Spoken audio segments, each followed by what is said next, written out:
how many stars can withstand a message from Trump on Truth Social, like saying, I hate Taylor Swift, capital letters, exclamation points. No, like very few stars can psychically handle that or would feel that their business could handle that. I think the risks are being made clear, whether you're a CEO or whether you're a star. I'm Bob Safian. I'm here with Janice Min of The Ankler. Janice, thanks for coming back to Rapid Response. Thanks for having me again. We're recording on Monday. Last night were the Emmys, TV's biggest awards. It was kind of an unusual night in a bunch of ways, not the least because the last Emmys were just 8 months ago. Like everyone remembers that, right? Nobody remembers that, but it is that. Remember, we were coming off the strikes, so they couldn't have the Emmys last year. And so in this world of franchises and sequels and universes, we got a whole Emmys universe this year of not one, but two ceremonies. We had a different host than earlier this year, right? Instead of Anthony Anderson, we had the father and son team of Eugene Levy and Dan Levy. Bob, the fact that you knew that it was Anthony Anderson, you alone in America remembers that fact. Though I think your producer looked it up for you and gave it to you. There's no way you remembered that. Guilty there. Not to give Anthony a hard time, but they're not the most exciting shows. They're more exciting to talk about than they are to watch. Well, the Emmys are notoriously long and boring. And it's been this staple on broadcast television. And for your audience who isn't aware, it rotates on the broadcast network. So ABC, CBS, Fox, NBC, every single year. This is not one of these shows that has a bidding war like the Oscars to get it on air to broadcast. And it's very important to the people who work in TV. And everyone knows Hollywood loves to award itself, but the show's long, it's bloated, it's boring. And as a reflection of these streaming times we live in, you have an audience watching television who watching the show if they indeed tuned in. Lots of over 65-year-olds tuning into their broadcast channel to watch it live, to see a bunch of shows they probably haven't seen get awarded. And that's kind of the story of television in 2024. And I will remind you, I'm sure you remember this, the moment in 2023 when Bob Iger was at Sun Valley and made the comment, television is not core to Disney's business. And there were the Emmy Awards on ABC last night, owned by Disney. So there you go. With him there in the audience, right? Smiling away. Yes. Everyone still loves the red carpet no matter what and being on television. So there you go. Is there a way that you evaluate the night? I mean, Shōgun made history with a slate of wins. The Bear got a lot of love. And then you have these sort of sleepers in Hacks and Baby Reindeer, which I will confess I have not seen either of. Win a bunch of awards. I'm watching the wrong things. No, you are the representative of the American viewer, right?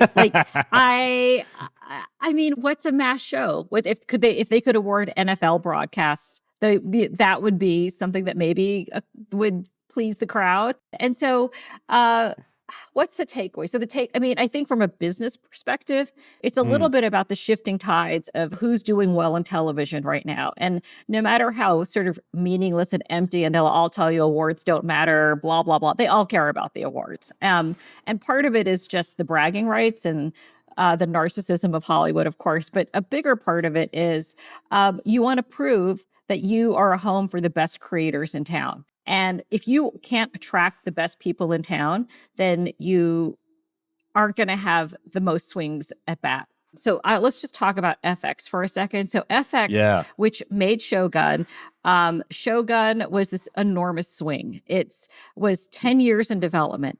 By the way, no one would spend 10 minutes in development on a show today. So 10 years in development,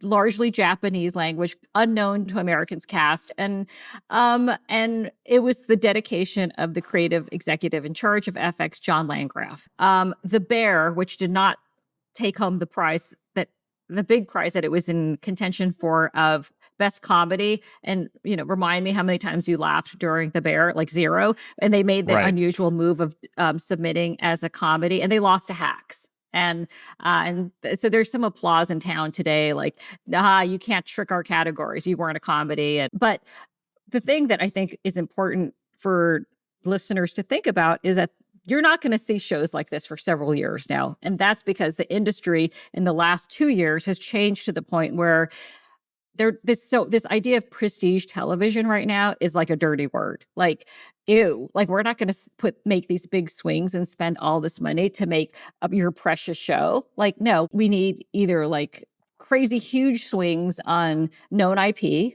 Hmm. or we're going to do cheap shows that we can just churn out and still get eyeballs. And when Richard Gadd of Baby Reindeer gets up there in one of his multiple acceptance speeches and points out that Hollywood doesn't need to invest in existing IP to succeed, that's what he's trying to spur change with?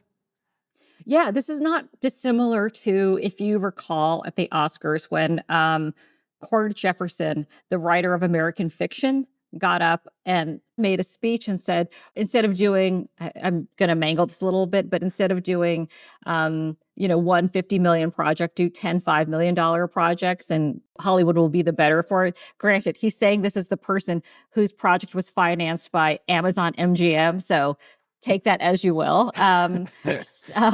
So I think there's something parallel to what Richard Gadd was communicating also. But it doesn't sound like you think this is really going to change anytime soon. Do winning Emmys like this really change the business? We're in too fearful of a time for it to change the business right now. And I will note that Baby Reindeer took Netflix by surprise. So that's a little bit like the audience telling them what worked. And they were not prepared to do an Emmys campaign for Baby Reindeer. This was not something they were going to prioritize. And they pulled it together at the last minute once they saw the reception it received. Mm. It is ironic though, right? That like a TV awards show about TV is the worst TV of all the award shows. Like, shouldn't the TV people know how to make better TV? Listen, it's like, this is like going to the dental supply convention in Las Vegas and they're doing their trade award show. Like, to pretend it's for anyone who is not in the industry would be a mistake. I mean, it is literally meant to service the however many people can fit in the theater, those people in the theater, to make them feel good, to fluff the executives. Are Emmy after parties like as the same as Oscar after parties? It's not the same thing. It is not the same thing. I think most notably this year, there was an HBO after party. And so in the days of old, like let's remember when Richard Plepler was running HBO and they would be these splashy, unbelievably extravagant affairs. That was the hot ticket. People would be clamoring to get in and every star would show up, and HBO is, inhaling Oscars faster than they could digest them. And this year it was a very small affair. They refused access to a ton of journalists. And I'm sure you might have seen, some people might have been following some of the headlines around HBO, around the Emmys, in this crazy twist of how TV works today. HBO is going to become basically basic cable for charter subscribers. And so this very premium channel that people used to pay $15 a month for on their cable bill is becoming free to a wide swath of the cable audience, which is, I think a lot of people are horrified. It's a dilution of the HBO brand.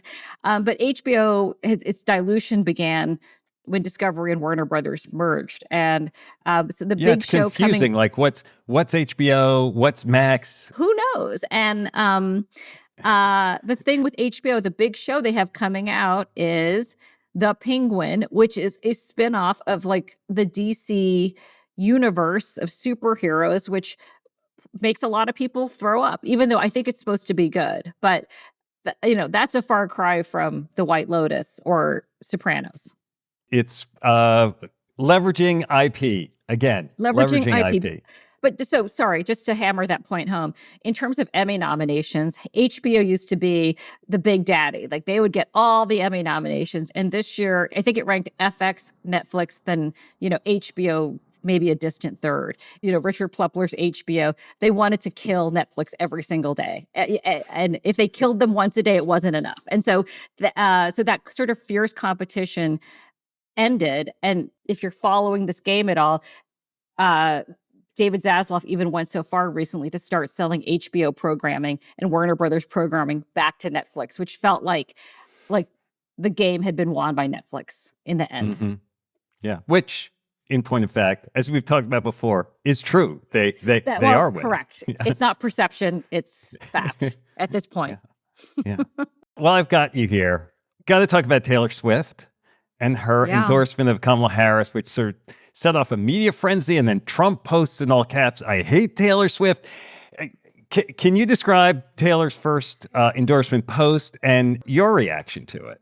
Well, for starters, to think that was spontaneously done after the debate, that she spontaneously wrote out that Instagram post is, comical. And I also don't believe for a second that it wasn't coordinated with the Harris campaign, but whatever, maybe I'm wrong.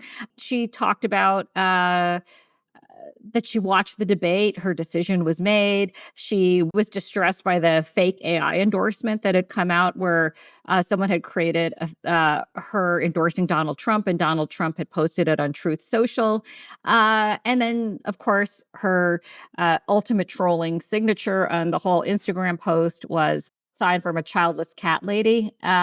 She also didn't post it on X. Notably, I have to presume, given the Elon Musk environment that has been created, and as your listeners know, Elon Musk has endorsed Trump. So if you thought Kamala Harris won that debate, it made it very extra that night, I guess I would say. You've covered the celebrity world through a bunch of election cycles. Mm-hmm. Is the way celebrities act in politics different this time around? I mean, I'm thinking about how so many business leaders have pulled back. They seem to be afraid of alienating the marketplace. It's definitely quieter, I think. And, we did an interview at the Ankler with Mike Murphy, the Republican political strategist, who is a never Trumper, who has talked about how celebrities have gotten smarter. They've wisened up. And at the Democratic National Convention, this was also a theme. We had sent one of our reporters there, and it was about, you don't say stupid things. Don't do, if some of your listeners might remember when Obama was running for president and Scarlett Johansson was saying things like, "Oh, he's my boyfriend." I mean, no, you don't say things like that. Mike Murphy had said to us that politicians endlessly have had to listen to celebrities try to tell them how to do, nuclear arms deployment, or their thoughts about high-level policy issues. And that kind of has, I feel like, dissipated to some degree too. And if you recall, when Hillary Clinton was running for president, it was like the Emmys. It was a little bit tedious. Here are my famous friends. Here's another, and another, and another, and another. And it just felt like... Well, and it didn't really work, right? No. I mean, clearly, it didn't work. Right? So does Taylor Swift work? Is it different because of who she is? Yes. I mean, Taylor Swift is one of a kind. And I'm sure, that if you believe that reporting, that young women are becoming more left, and a lot of it around the abortion issue. If you could just pour kerosene on a group of voters to get them to take action, that was it. And I think there's also this cynicism among younger people about politics. Neither side can get anything done. I don't like them. I'm going to sit this out. And just, if you can get people to, fly to Amsterdam and save all their money to go see Taylor Swift in concert, imagine how much easier it might be to get them to go vote, or even register to vote is the first step. I mean, the other fuel that I've been looking at and noticing, I mean, the late night TV hosts, I mean, Jimmy Kimmel has been brutal towards Trump, totally savaging him. Stephen Colbert's been a little bit more subtle in his digs, although only kind of slightly so. And then Jimmy Fallon has tried to kind of steer clear of the whole thing. Is that a reflection of corporate ownership at ABC versus CBS versus NBC, or maybe a reaction to Fox's Gutfeld show? I don't know.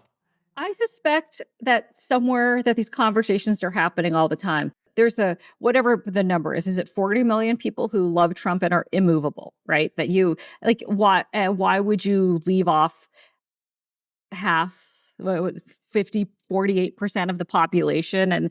And also knowing that these viewers, your kids are not watching late night television. They're not even watching the clips of late night television anymore. So who's watching these shows? It's largely older white Americans. And I have to imagine that there are some advertisers who over the past, let's say 8 years, have said they don't want to be part of this political conversation. It's caustic, it's exhausting. I mean, I have to even note, so we're taping today, Monday, September 16th. Yesterday, there was a second assassination attempt on Donald Trump. Like, Yes. no one even texted me about it. With the first one 9 weeks before, people, like, I had 1,000 text chains going. So I think there's a fatigue among the populace of politics and talking about politics, and I mean, there's part of the reason Kamala Harris has caught on, because she's new, she's fresh, but I think the exhaustion, and also with Trump, it's been the same political joke for 8 years.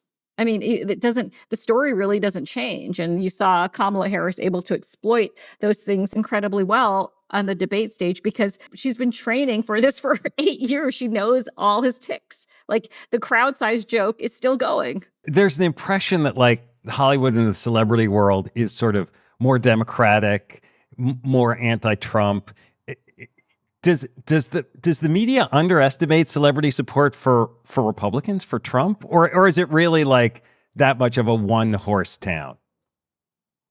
I think it's a one-horse town with a very quiet hidden pony. People really do fear they will get blacklisted for being overtly supportive of Donald Trump. That contingent absolutely exists here. I mean, Donald Trump comes to Los Angeles and has fundraisers. So it's, I think that the powers that be in Hollywood, the most powerful people in Hollywood, whether it's Dana Walden at Disney or Ted Sarandos at Netflix, the Democrats are in power, I guess I would say. And so you wouldn't, I mean, people can't get jobs or work in Hollywood right now for largely, unless you're at the very, very top. And no one's going to put that at risk. I think Hollywood's very sensitive about, issues around racism. I mean, I think anyone in Hollywood looking at this stuff going on with, the supposed dog and cat eating in Springfield, Ohio, it's like it would be very hard to sell your public support of a candidate like that when you are overseeing an HR department that has invested 10 years in this idea of, safe workplaces and all of that. And so I think there's just no incentive to come out and publicly support Trump. Obviously, you see who he gets as his supporters, like Kid Rock, Scott Baio, Dana White, that he gets, wrestlers and certain musicians and certain sort of on the fringe people. And he's able to sort of build his own celebrity coalition out of that, John Voight. But by and large, these are not people who are the bread and butter A-list of Hollywood.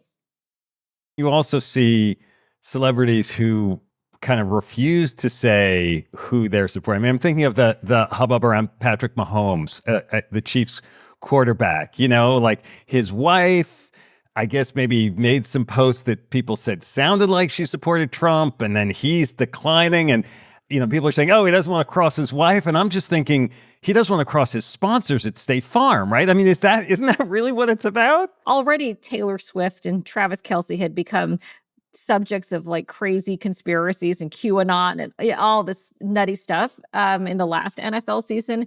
So I'm very curious to see if there's blowback or how it blows back on him. Yeah. I mean, NFL is very broad, it's in all states. It doesn't care if, it's blue or red, and it's very red meat. And there's always been that strange conflation of NFL and patriotism that, until Kamala Harris took the stage, like, patriotism has been owned by the Republicans, factually or not factually, but they've made it their message. And Yes. and Kamala Harris has sort of, with some skill, managed to flip that message. And so we'll see how that plays out. Are you hearing anything about the corporate world demanding neutrality from spokespeople more than they used to? I'm thinking about, too, like Caitlin Clark liked Taylor Swift's endorsement, but then declined to say anything about her position. I just keep thinking, is that all about, the corporate world, or are they really just wanting to stay private? Both. I mean, I think that the incentives to come out and state your political position are so small now. What do you gain? Are you so impassioned you have to say something? Fine, that's fine. But I think the risks are being made clear to both, whether you're a CEO or, whether you're a star. And I think there are very few people who are willing to take that risk these days. How many stars can withstand a message from Trump on Truth Social, like saying, I hate Taylor Swift, capital letters, exclamation points? No, like very few stars can psychically handle that or would feel that their business could handle that. And, being a star is like being a elected official in your own right. Like you're trying to stay in office as long as possible. And I have to presume for a lot of them, taking a political stance doesn't help that. As the political coverage intensifies as we move closer to the election, we've asked ourselves on this show, like, how much do we lean into that obsession in our coverage, versus kind of counter programming going the other way? And I'm curious if there's a playbook that works for media companies, because leaning in can help ratings, at least in some ways, but then sometimes, there are things you have to do hyperbolically to maximize that attention.